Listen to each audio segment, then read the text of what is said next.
Welcome back to another tech video. Today I'm going to be going through your question, answering it, and hopefully you find the solution.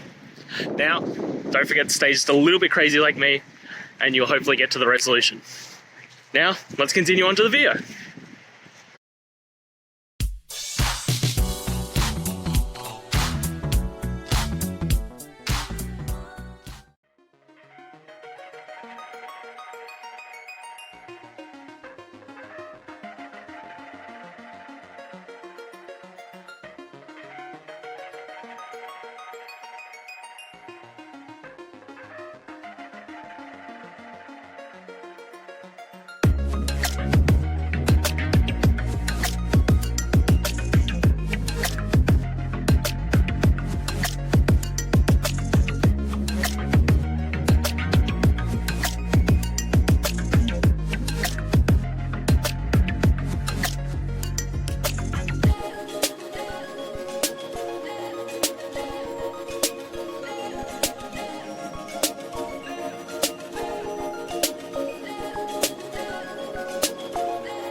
I hope that video helped find the resolution that you're looking for.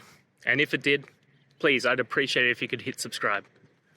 Until the next time that you need more technical help, I hope you have a great one. See ya.